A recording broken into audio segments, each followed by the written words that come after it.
Bonjour les enfants, bonjour Pablo, Julie, Samuel et bonjour tous les petits copains. On va retrouver un personnage que j'aime beaucoup aujourd'hui. C'est le loup.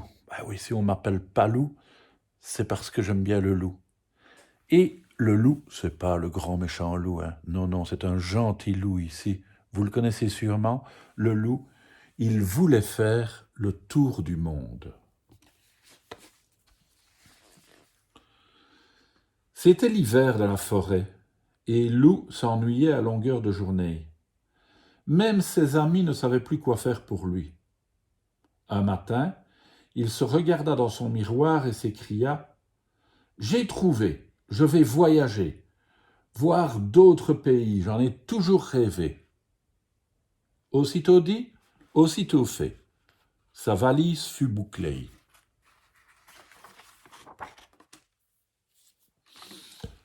À Paris, Lou admira la ville à bord d'un bateau-mouche et découvrit la tour Eiffel. « Qu'elle est grande et belle !» s'exclama-t-il émerveillé. « Si on monte tout en haut, on peut voir le monde entier, lui assura un pigeon. Vite, Lou grimpa au sommet pour voir sa forêt. Mais là-haut, il n'y avait que des toits à regarder et des pigeons qui rigolaient. Alors Lou écrit une carte à ses amis. « Salut les amis, je suis à Paris. C'est une très belle ville où il y a deux types de personnes, des gens très pressés et des gens installés aux terrasses des cafés. Vous me manquez déjà. Votre ami, Lou. »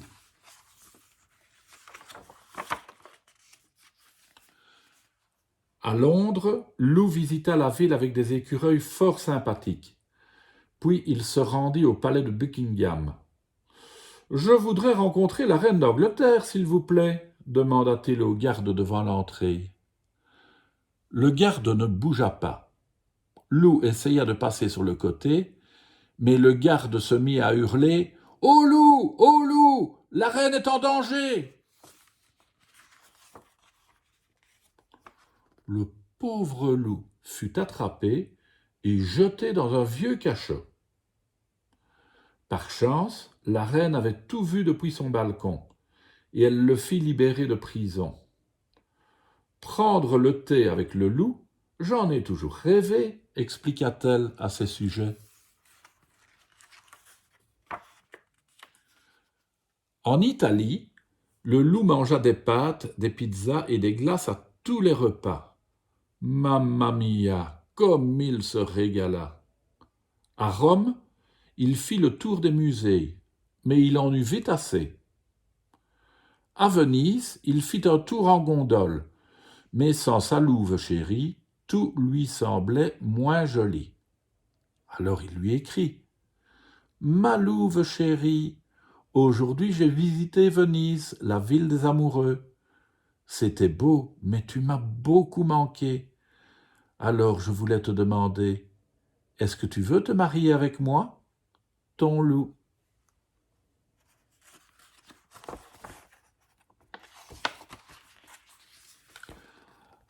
En Égypte, Lou découvrit le Sphinx et la grande pyramide. « Que diriez-vous d'une petite balade jusqu'au Nil ?» lui proposa un dromadaire. « Avec plaisir, » se réjouit Lou. Près du fleuve, Lou trempa avec délice ses pattes dans l'eau. « Attention !» cria le dromadaire. « Dans le Nil, il y a des... Au secours! Un crocodile !» hurla Lou, échappant de peu aux terribles dents.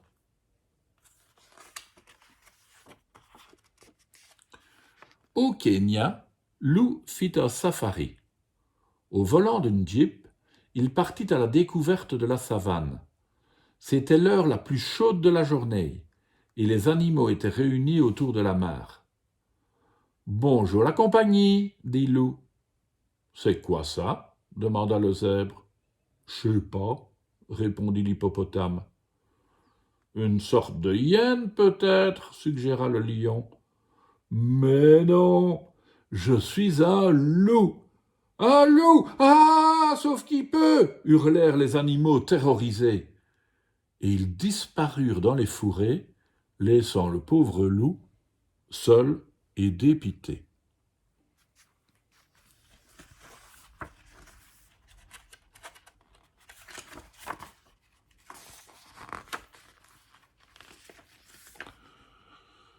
Sur l'île de Madagascar, Lou vit des baobabs qui touchaient le ciel et des fleurs aux couleurs extraordinaires. Mais sous l'eau, c'était encore plus beau.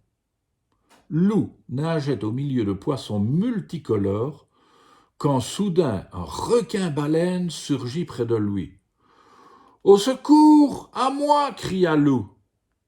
Sur la plage, un lémurien observait la scène. « Pas de panique, museau long, se moqua-t-il. Ce requin ne mange que du plancton. »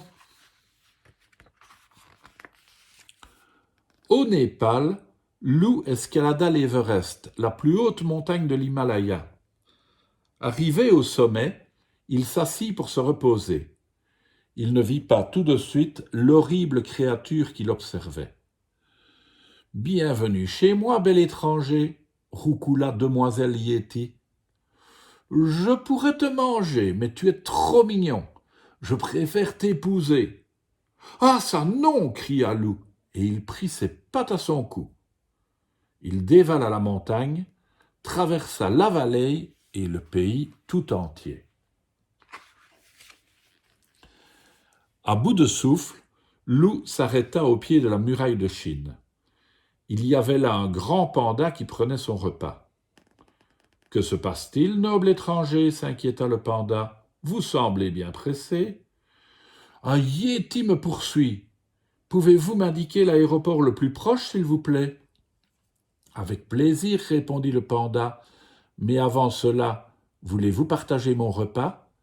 Et il lui tendit un bol de riz. Lou était affamé.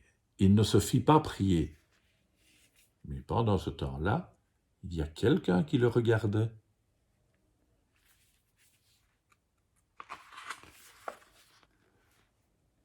Lou fut ravi d'arriver à Sydney, en Australie. Quand il se fut bien reposé sur la plage, il décida d'aller surfer. « Il y a quelqu'un là-bas, ici, au bout de mon doigt. » Et hélas, cela ne se passa pas comme il l'avait imaginé, et il aurait fini noyé si un kangourou ne l'avait pas repêché. Et il écrit une carte à son ami Alfred. « Salut Alfred, aujourd'hui j'ai fait du surf pour la première fois. C'était génial de voler sur les vagues. Si tu avais vu ça, tu aurais été fier de moi. Lou, ton copain surfeur. » Lou arriva à Rio en plein carnaval. Il s'acheta un déguisement et partit à la découverte de la ville. Partout, il y avait de la musique, des couleurs, du bonheur et demoiselle Yeti. Lou se fit de nouveaux amis et dansa pendant des jours et des nuits. Quand la fête fut terminée, il fallut se rhabiller. Lou rangea ses plumes à regret. Jamais il ne s'était autant amusé. À New York, Lou admira la statue de la Liberté, se balada au pied des buildings et fit du shopping. Il choisissait un cadeau pour Gros Louis quand il entendit un cri tout près de lui. « Mon Lou chéri, je t'ai enfin retrouvé !»« Ah, ça non !» cria Lou, et il prit ses pattes à son cou.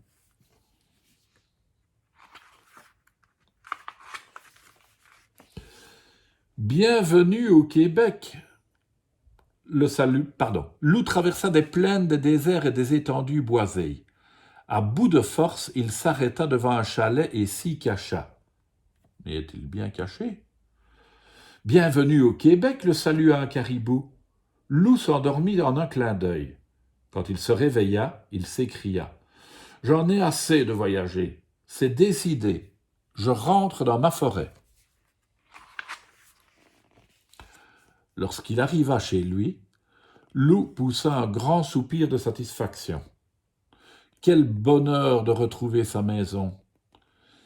Il invita tous ses amis à dîner et se mit au fourneau. La soirée fut très animée. Il paraît même qu'il y eut une invitée inattendue. Vous l'avez reconnu? Eh bien voilà les enfants, c'est la fin de l'histoire de Lou. On se retrouve demain pour une autre histoire.